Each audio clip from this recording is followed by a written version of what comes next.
No, neither of my parents were singers or an artist. As a matter of fact, when my mother used to sing, they used to tell her to shut up. They used to say, "You in the back, shut up."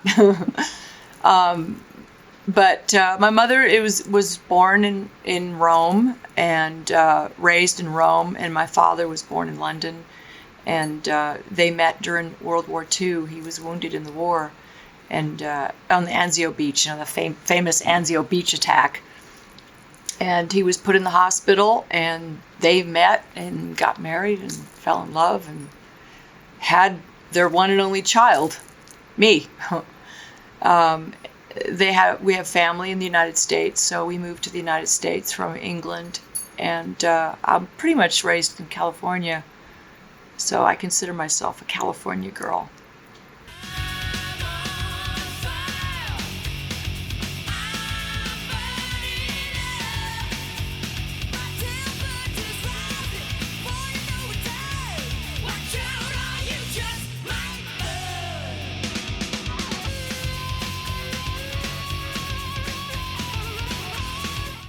This album is based around a lot of life experiences that I've had, and I think a lot of songs are, not just my songs, but a lot of people's songs are based off of real life experiences, whether you fall in love or whether you fall out of love. It's kind of a drama, I guess you could say. And a lot of people seem to write about their life experiences. Whether you're happy and you met someone and you're like, oh, I'm in love, and you write all these happy love songs, and or whether you fall out of love and you write songs that you don't want that person around anymore, like an angry song.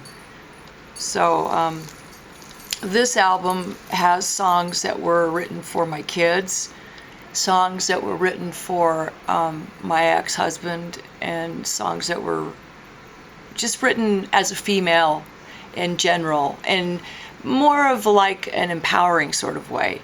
I think women need all the help they can get, and I think that this album is an empowering album, more so personal and empowering. If I could change the album cover, it would be one big middle finger.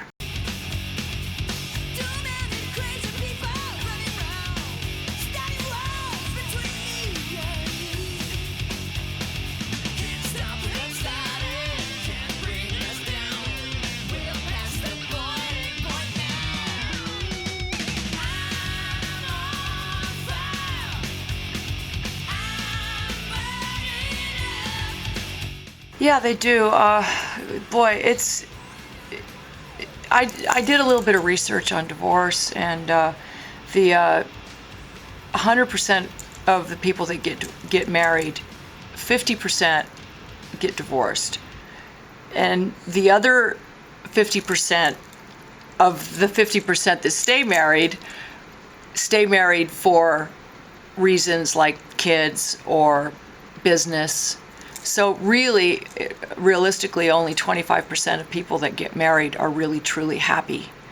And I didn't want to be one of those people that stayed married for any other reason other than love. And I wasn't in love. And I was in an abusive relationship, physically, emotionally, and sexually. And I said, screw this. I'm out of here. I can't. I'm not going to live the rest of my life like a doormat. I wanted to play music, and I was being held back. And I think a lot of women put up with a lot of being pushed around and being called names and being put down and being made so they feel small and weak and useless and not worthy, where they are worthy, and they shouldn't be put down, and they shouldn't be called names, and they shouldn't be pushed around.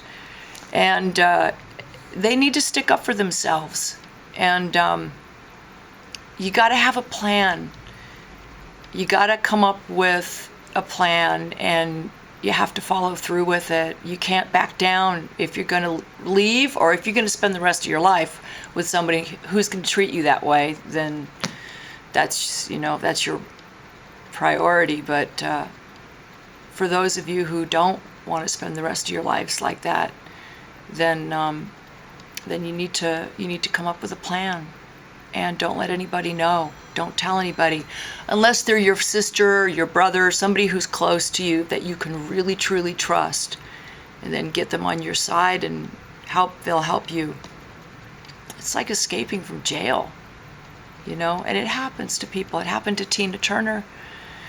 It happened to me. It can happen to anybody. I just I chose to fight back, and I think a lot of women are in that situation. It's terrible. It's a terrible situation to be in. My heart goes out to people like that. And I think the kids will grow up and they'll say, well, I didn't want my kids to grow up and say, well, Mom, if you were unhappy, why did you stay? Why didn't you leave? Well, I did.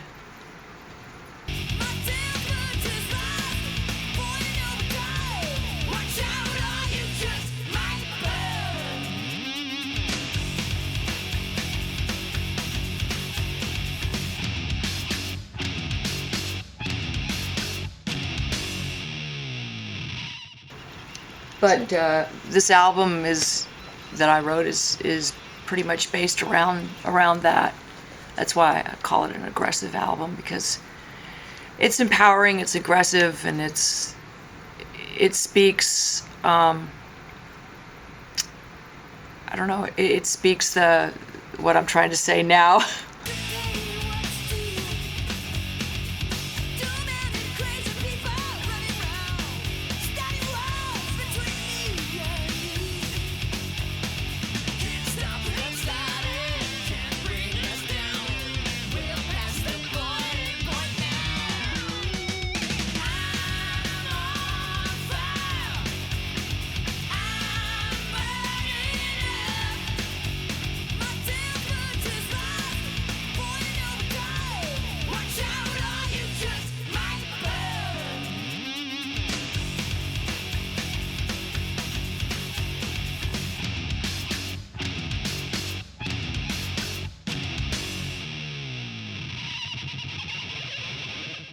Scott Coogan's on drums. Scott Coogan played with the Brides of Destruction and Ace Frehley. Marty O'Brien is on bass. Marty O'Brien played with Tommy Lee. It's kind of funny because I got one guy played with Nikki and one guy played with Tommy. So they get along real well. They play real well together. And then I've got Mitch Perry on guitar. And Mitch Perry has played with everybody from Cher to Michael Schenker, Asia, you name it, he's played with them. And then me. No keyboards this time around. No keyboards, okay. It's more of a guitar-orientated tour, so we wanted to really drive home the guitars on this tour.